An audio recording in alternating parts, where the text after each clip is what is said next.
الحمد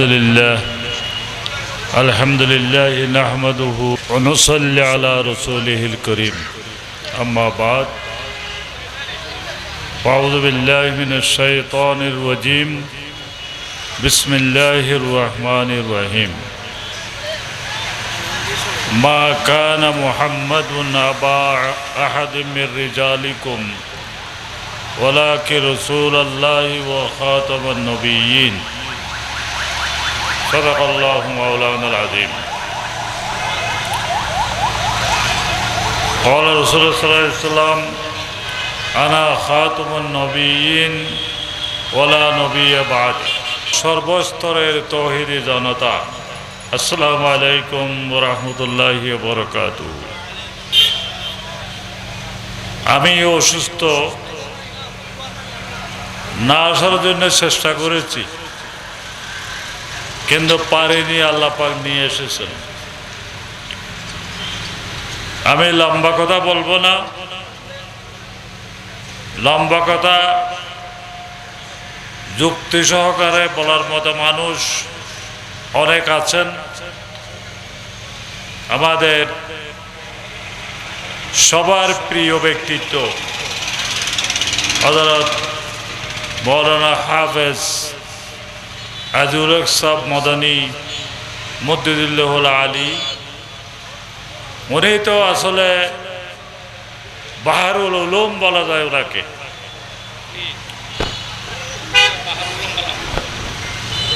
জ্ঞান সাগর যাকে বলা হয়। উনি যখন হাটাজারি মাদ্রাসাতে নতুন পড়াতে শুরু করেছেন এবং বিভিন্ন জায়গায় বয়ান করতেন আর হাটাজারি মাদ্রাসার সবক পড়াতেন, ওনার শান অন্যরকম হয়েছিল। অনেকে বলতেন ইনি হবেন দ্বিতীয় মৌলানা সিদ্দিক, দ্বিতীয় খতিবে আজম।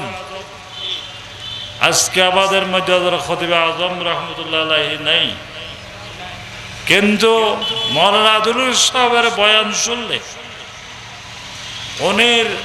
ওনার কোরআন হাদিসের মাধ্যমে ওনার যুক্তি তর্ক এবং বক্তৃতা শুনলে হযরত খতিব আজম রহমতুল্লাহর কথা মনে পড়ে যায়। আমরা হযরত খতিব আজম রহমতুল্লাহর ছাত্র, ছোটবেলা থেকে ওনাকে দেখেছি, ওনার আওয়াজ শুনেছি এবং ওনার কাছে বুখারী শরীফ পড়ার সুযোগও পেয়েছি। সে যে বলতে পারি মৌলানা আজিজুল হক সাহেব অত্যন্ত জ্ঞানী মানুষ, জ্ঞানী আলেম। তার মধ্যে আরেকজন জ্ঞানী আছে আমি মনে করি না, আলেম অনেক আছে নামদারি, কিন্তু জ্ঞানের সাগর মৌলানা আজিজুল হক সাহেব, এটা আমি অকপটে স্বীকার করছি। আল্লাহ পাক তাকে হায়াতে তয়্যিবা দান করুন এবং জাতির খেদমত করে তৌফিক দান করুন। এই বাইজিদটা না, এখানে যে আজকে অনায়াসে এটা ইসলামী সম্মেলন হতে পারছে, এর পিছনে ইতিহাস রয়েছে, ওগুলো বলার প্রয়োজন নেই। তবে একটি কথা বলবো, হযরত আল্লামা আহমদ শফি রহমতুল্লাহ আলাইহি এবং হযরত আল্লামা জুনায়েদ বাকবুরনগরী রহমতুল্লাহ আলাইহিদের একান্ত চেষ্টায় এখানে একটা সম্মেলন হওয়ার মতো পরিবেশ সৃষ্টি হয়েছে। আল্লাহ রাসূল সাল্লাল্লাহু আলাইহি ওয়াসাল্লাম ইরশাদ করেছেন, মান সান্না সুন্নাতান হাসানাতান ফালাহু আজরুহা ওয়া আজরু মান আমিলা বিহা ওয়া মান সান্না সুন্নাতান সাইয়্যাতান ফালাইহা উযরুহা ওয়া উযরু মান আমিলা বিহা ও কামা ক্বালা আলাইহিস সালাতু ওয়াস সালাম। কেউ যদি একটা সুন্দর তরিকা সৃষ্টি করে যায়,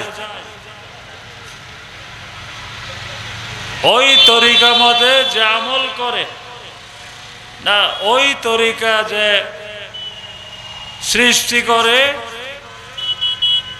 তাকে তার সওয়াব সে কিয়ামত পর্যন্ত পেতে থাকবে।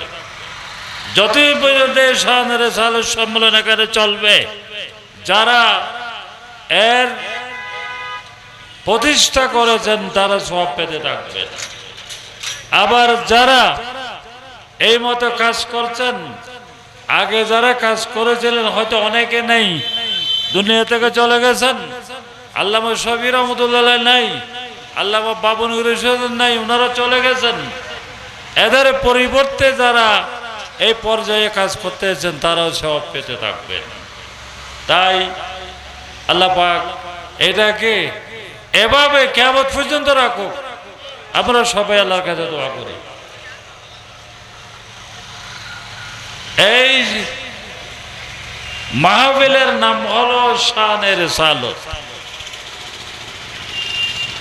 শানে রিসালাত আল্লাহর রাসূল সাল্লাল্লাহু আলাইহি ওয়াসাল্লামের মান, মর্যাদা, সম্মান বর্ণনা করার জন্য এই মাহফিল। রাসূল সাল্লাল্লাহু আলাইহি ওয়াসাল্লামের গুণাবলী গুণে শেষ করা যাবে না। তার সবচাইতে বড় গুণ হলো কি, তিনি আল্লাহ রাসূল। আল্লাহ সুবহানাহু ওয়া তাআলা 1,00,000 বা 2,26,000 নবী এবং রাসূল পাঠিয়েছেন। যতদিন পর্যন্ত মুহাম্মদুর রাসূলুল্লাহ সাল্লাল্লাহু আলাইহি ওয়াসাল্লাম প্রেরিত হননি, ততদিন পর্যন্ত রিসালাতের দরজা খোলা ছিল।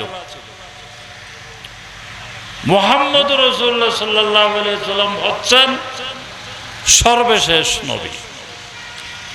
নবুয়তকে একটা বিল্ডিং এর সাথে তুলনা করা হয়েছে। আদম আলাইহিস সালাম এই বিল্ডিং এর প্রথম ইট রেখেছিলেন, তারপরে অন্যান্য নবীরা একটা একটা একটা একটা করে রেখে বিল্ডিংটা অনেক উপরে উঠে গেছে। লাস্ট একটা ইট বাকি ছিল, সেই ইটটা স্থাপন করেছেন মুহাম্মদুর রাসূলুল্লাহ সাল্লাল্লাহু আলাইহি ওয়াসাল্লাম। এই ইট দেওয়ার পর ওখানে ইট দেওয়ার আর কোনো জায়গা নেই, নবুয়তের সিলসিলা শেষ। এই জন্য আল্লাহ নবী বলছেন, আমি সর্বশেষ নবী, নবীদের খাতম। খাতমের মানে খাতেমুন নবী এনে হতে পারে, খাতমুন নবী এনে হতে পারে। খাতমের মানে হলো আংটি। আগের যুগে আংটি দিয়ে মানুষের শিলমোহর মারত, খাতম। আল্লাহ রাসূল সাল্লাল্লাহু আলাইহি ওয়াসাল্লামের একটা খাতম ছিল। তো শিলমোহর মারার লক্ষ্য উদ্দেশ্য কি? শিলমোহর মারা একটা কেউ চিঠি লেখে, কে কাগজ লেখে, যখন এটা শেষ হয়ে যায় তখন একটা শিলমোহর মেরে দেওয়া, তার মানে এটা লেখা শেষ। এর বাইরে লেখা প্রয়োজনও নাই, কে লিখতে চাইলে পারবে না। হযরত মুহাম্মদুর রাসূলুল্লাহ সাল্লাল্লাহু আলাইহি ওয়াসাল্লাম সর্বশেষ নবী এবং তার মাধ্যমে আল্লাহর প্রেরিত দিন পরিপূর্ণ হয়েছে। সেটা আল্লাহ পাক কোরআনে কারীমে ইরশাদ করেছেন, আউযু বিল্লাহি মিনাশ শাইতানির রাজীম, আল ইয়াওমা আকমালতু লাকুম দীনাকুম ওয়া আতমামতু আলাইকুম নি'মাতি ওয়া রাদিতু লাকুমুল ইসলাম দীনা। আল্লাহ ঘোষণা দিয়েছেন, আমি আজকে তোমাদের দ্বীনকে পরিপূর্ণ করে দিলাম, তোমাদের জন্য নিয়ামত পরিপূর্ণ করে দিলাম, এবং এই ইসলাম তোমাদেরকে আমি দান করলাম, এতে আমি রাজি খুশি হয়ে গেলাম। এই আয়াত নাযিল হওয়ার পর আরফাতের ময়দানে নাযিল হয়েছে, হজ্জতুল ওয়াদার মধ্যে। সাহাবে কেরাম আনন্দতে আত্মহারা, আল্লাহ যে সুসংবাদ দিলেন, আমরা পরিপূর্ণ ধর্ম পেয়েছি। কিন্তু হযরত আবু বকর সিদ্দিক রাদিয়াল্লাহু তাআলা আনহু এক কোনায় বসে চোখের পানি ফেলছেন, কাঁদতেছেন। সবাই জিজ্ঞেস করে, আমরা সবাই আনন্দ ফুর্তি করছি, আর আপনি কাঁদছেন কেন? হতে আয়াত তো ঠিক আছে, কিন্তু এটার মধ্যে আরেকটা জিনিসের এলান আছে। সেটা কি? আমাদের রসুল হযরত মুহাম্মদুর রাসূলুল্লাহ সাল্লাল্লাহু আলাইহি ওয়াসাল্লাম দুনিয়াতে আর বেশি দিন থাকবেন না। কারণ দিন যখন পরিপূর্ণ হয়ে গেছে, তাহলে নবীর আর দরকার নেই। উনি চলে যাবেন, ননেকাল্লা নিয়ে যাবেন। তাহলে ঈমানের দুটি অংশ আমাদের মৌলানা বলে গেছেন, লা ইলাহা ইল্লাল্লাহ মুহাম্মাদুর রাসূলুল্লাহ। একজন মানুষ ঈমানদার হওয়ার জন্য আগে আল্লাহকে এক মানতে হবে, ওয়াহদাহু লা শারীকা লাহু মানতে হবে। তারপরে মুহাম্মাদুর রাসূলুল্লাহ সাল্লাল্লাহু আলাইহি সাল্লামকে নবী হিসেবে মানতে হবে। শুধু নবী হিসেবে মানলে হবে না, তাকে শেষ নবী হিসেবে মানতে হবে। তারপরে আর কোনো নবী নেই। আল্লাহ সুবহানাহু ওয়া তাআলা কোরআনে কারীমের মধ্যে যে আয়াতটা আমি তেলাওয়াত করেছিলাম, ওখানে স্পষ্ট বলেছেন। এখানে দুটি, প্রথম আয়াতের শুরুতে বলেছেন, মা কানা মুহাম্মাদুন আবা আহাদিম মির রিজালিকুম ওয়ালাকিন রাসূলুল্লাহি ওয়া খাতামান নবিয়্যিন। হযরত সাল্লাল্লাহু আলাইহি ওয়াসাল্লাম একটা ছেলে লালন করেছিলেন, পালন করেছিলেন, হযরত যায়েদ ইবনে হারিসা। আরবের মধ্যে আগে দস্তুর ছিল যে কেউ একটা ছেলে লালন পালন করবে, এটা তার ছেলে হয়ে যাবে, তার মিরাস পাবে। অন্যান্য ছেলেরা যখন মিরাস পায়, ওই পালক পুত্র কি মিরাস পাবে। এই বালক পুত্রের জন্য মা যেরকম হারাম, যে মহিলা তাকে লালন পালন করে সেও তার জন্য হারাম। এটা ছিল একটা রসম জাহেলি যুগের মধ্যে। হযরত যায়েদ ইবনে হারিসা রাদিয়াল্লাহু তাআলা আনহু, হুজুরের তো বালেক কোনো ছেলে ছিল না। যারা ছিল বালেক হওয়ার আগে মারা গেছেন। হযরত যায়েদের বিয়ে হয়েছিল, কোন কারণে বিয়েটা টিকেনি হযরত যায়েনব রাদিয়াল্লাহু তাআলা আনহার সাথে। তারপরে যায়েনব অতি সুন্দরী মহিলা ছিলেন, কুরাইশিয়া। তাকে আল্লাহ সুবহানাহু ওয়া তাআলা হুজুরে পাক সাল্লাল্লাহু আলাইহি ওয়াসাল্লামতে বিয়ের ব্যবস্থা করেছিলেন। এটা কোরআনের মধ্যে বিস্তারিত ঘটনা আছে। এখন এরা বলতে ওমা এ বলে কি নবী নিজের পুত্রবধূ বিয়ে করেছে? নাউযুবিল্লাহ, পুত্রবধূ বিয়ে করেছে। তারপরে আল্লাহ এটা আসমান থেকে বলছেন, এই জাহেলরা, তোরা তো জাহেল, মূর্খ। মা কানা মুহাম্মাদুন আবা আহাদিম মির রিজালিকুম ওয়ালাকিন রাসূলুল্লাহি ওয়া খাতামান নবিয়্যিন। মুহাম্মদ তোমাদের মধ্যে কোন পুরুষের বাপ ছিল না। পুরুষ কাকে বলে? যে সাবালক হয়েছে এবং যার মধ্যে প্রজনন শক্তি আছে, চাইলে বাচ্চা জমা দিতে পারে, সে ধরনের কোন ছেলে মুহাম্মদের ছিল না। যে ছেলের কথা বলছো তোমরা যায়েদ ইবনে হারেসার, উনি ওনার ছেলে না। এরপর থেকে হযরত যায়েদ ইবনে হারেসাকে আগে মুহাম্মদ, যায়েদ ইবনে মুহাম্মদ বলা হতো। কোরআনের মধ্যে এসেছে তোমরা মানুষকে তার বাপের নাম দিয়ে ডাকো, অন্যদের নাম দিয়ে নয়। তখন থেকে যায়েদ ইবনে হারেসা হয়েছে। এই আয়াতের দ্বিতীয় অংশের মধ্যে বলেছেন ওয়ালাকির রাসূলুল্লাহি ওয়া খাতামান নবিয়্যিন, তিনি ছিলেন আল্লাহর রাসূল, শুধু রাসূল না, খাতামান নবিয়্যিন, সর্বশেষ নবী। তো কোরআন এবং হাদিস এবং বাস্তবতা সবকিছু মিলে মুহাম্মদ সাল্লাল্লাহু আলাইহি সাল্লাম ছিলেন কি সর্বশেষ নবী। আল্লাহ রাসূল বিভিন্ন হাদিসের মধ্যে বলেছেন আমার পরে অনেক কি মিথ্যা নবীর আবির্ভূত হবে, এদের থেকে তোমরা ভালো। হযরত আবু বকর সিদ্দিকের যুগে মুসাইলামা নামক একজন মানুষ নবুয়তের দাবি করেছিল, মুসাইলামাতুল কাজ্জাব। তার বাড়ি ছিল ইয়ামামা। ইয়ামামা বর্তমান রিয়াদ, সৌদি আরবে। আবু বকর সিদ্দিক রাদিয়াল্লাহু তাআলা আনহু তাদের সাথে যুদ্ধ করার জন্য সেনাবাহিনী পাঠিয়েছিলেন। যুদ্ধ হয়েছিল ইয়ামামাতে, যাকে হারবুল ইয়ামামা বলা হয়। ওখানে 1200 সাহাবী শহীদ হয়েছিলেন।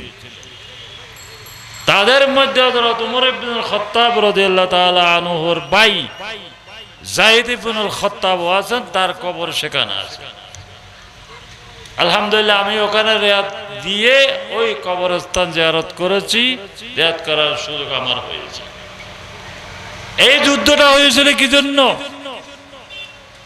ওরা মুসলমান ছিল, মুসলমান দাবিদার ছিল, কিন্তু আল্লাহর নবীকে শেষ নবী মানতে রাজি হয়নি। সেজন্য যুদ্ধ করেছিলেন হযরত আবু বকর সিদ্দিক রাদিয়াল্লাহু তাআলা আনহু। এর দ্বারা বোঝা যায় ইসলামী হুকুমত থাকলে যারা নবুয়তের দাবি করবে তাদের সাথে যুদ্ধ করতে অথবা তাদেরকে মৃত্যুদণ্ড দিতে হবে, এটাই হলো নিয়ম। আমাদের দেশে যারা কাদিয়ানি, এরা আমাদের নবীকে শেষ নবী হিসেবে মানে না। তারা নিজেদের নাম দিয়েছে আহমদীয় মুসলিম জামাত। নাম যেটাই ডাক, মন আন্দাজে কদতরা মি শনাসম, বাহার রঙ্গে কে মি খাহি জাম আমি পুষ, মন আন্দাজে কদতরা মি, নাম যেটাই দিবে ধক। এরা কাদিয়ানি, এরা শেষ নবী মানে না। যারা শেষ নবী মানে না এরা মুসলমান না, এতে কোনো সন্দেহ নেই। সরকার এদের মুসলিম ঘোষণা করুক বা নাই করুক, এরা মুসলিম। এদের সাথে মুসলমানদের কোনো সম্পর্ক রাখা, বৈবাহিক সম্পর্ক রাখা যায় নাই। ওদের মেয়ে আপনারা বিয়ে করতে পারেন, আপনাদের মেয়ে ওদেরকে দিতে পারবেন না। ওরা কোনো কিছু জবাই করলে আপনারা খেতে পারবেন না। যেমন হিন্দু অন্যান্য মুসলিমরা জবাই করলে যখন আমরা খেতে পারি না, এদেরও খেতে পারবো না। এখানে আমি একটা অনুরোধ করব, আমরা যারা এখানে এসেছি অধিকাংশ আলেম উলামা, আমরা তো বহু ধরনের ওয়াজ করি, ঠিক আছে। এই কাদিয়াতের ব্যাপারে মানুষকে সচেতন করতে হবে, কারণ কাদিয়ানিকে না চিনে এদেরকে চিনে নিতে হবে, এবং এদের সাথে যাতে আমাদের সম্পর্ক না যায় শরীয়ত মতে, এতে সমাজের মধ্যে আমাদের প্রচার করতে হবে। এটা অবশ্যই আমাদের প্রচার করতে হবে। সরকারে এদেরকে মুসলিম ঘোষণা দিক বা না দিক তাতে কিছু আসে যায় না। এরা কাফের, এদের সাথে আমাদের কোন ধরনের সম্পর্ক যায় না, শরীয়তের মধ্যে বাধা। আল্লাহ পাক আমাদেরকে এ সমস্ত কথা বুঝার তৌফিক দান করুন এবং ইসলামতে আমল করার তৌফিক দান করুন। আমি এই বলে আমার সংক্ষিপ্ত বক্তব্য এখানে শেষ করলাম। ওয়াহির দাওয়ানা আলহামদুলিল্লাহি রাব্বিল আলামিন।